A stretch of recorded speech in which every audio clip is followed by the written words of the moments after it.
오늘 함께 읽으실 말씀은 창세기 14장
아멘.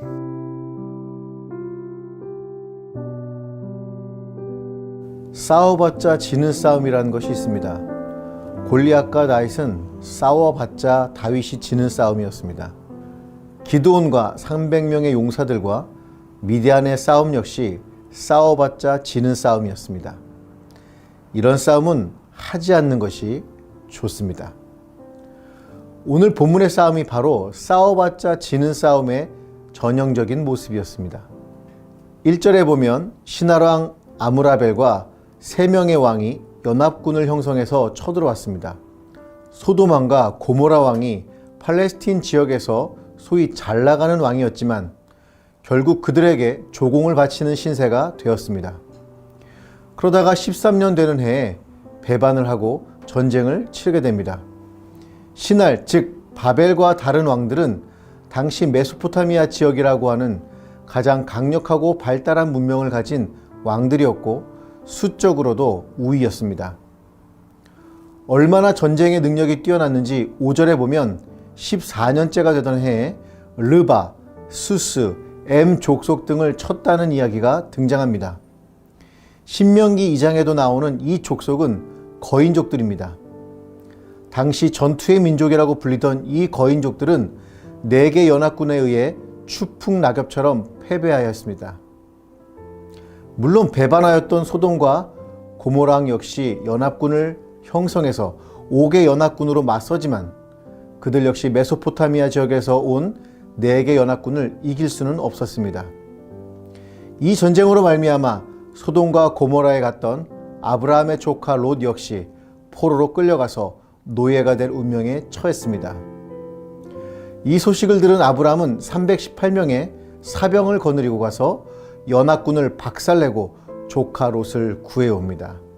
물론 당시 피해 보수 혹은 피해 복수라고 하는 개념이 있을 정도로 친족이나 씨족을 살인한 사람을 찾아 복수하는 것은 당시 사회적 법이었고, 이를 어길 경우 사람으로 대접받지 못하였습니다.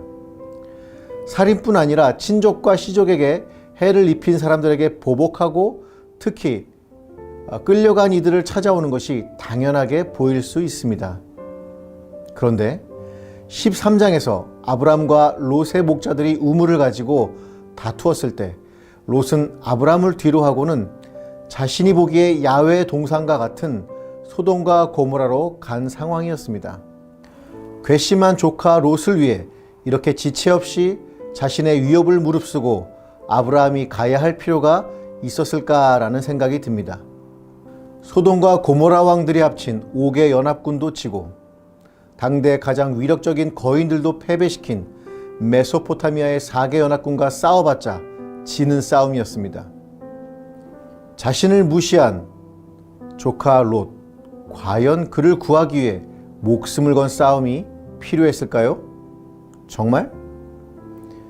저는 아브라함의 이야기를 읽으며 성경의 한 구절이 떠올랐습니다. 누가복음 15장 4절에서 7절의 이야기인데요. 너희 중에 어떤 사람이 양 100마리가 있는데 그 중에 하나를 잃으면 99마리를 들여 두고 그 잃은 것을 찾아내기까지 찾아다니지 아니하겠느냐. 또 찾아낸즉 즐거워 어깨에 메고 집에 와서 그 벗과 이웃을 불러 모으고 말하되 나와 함께 즐기자. 나의 잃은 양을 찾아내었노라 하리라. 내가 너희에게 이르노니 이와 같이 죄인 한 사람이 회개하면 하늘에서는 회개할 것 없는 의인 99으로 말미암아 기뻐하는 것보다 더하리라. 아마도 아브라함의 마음은 목자이신 예수님의 이 마음과 같았을 것 같습니다. 잃어버린 한 마리 양, 회개했던 죄인 한 사람, 바로 저였습니다. 롯 역시 저였던 거죠. 아버지의 마음을 버리고 소돔과 고모라로 갔었던 사람이 저였습니다. 그런데 그곳으로 주님이 죽음을 무릅쓰고 뛰어드셨던 것입니다. 본문은 오늘 이렇게 끝이 납니다. 모든 빼앗겼던 재물과 자기의 조카 롯과 그의 재물과 또 부녀와 친척을 다 찾아왔더라. 주님이 악한 마귀에게 빼앗겼던 모든 것들을 되찾으셨습니다. 저와 여러분을 말이죠. 그동안 잃어버렸던 신앙도 삶과 인생도 모두 되찾으셨으면 좋겠습니다. 아브라함이 조카 롯을 되찾았듯이 예수님이 우리를 되찾으셨듯이. 기도하시겠습니다. 사랑의 하나님 감사합니다. 모든 것을 잃어버려 싸울 의지조차 잃어버린 우리를 축복하여 주옵소서.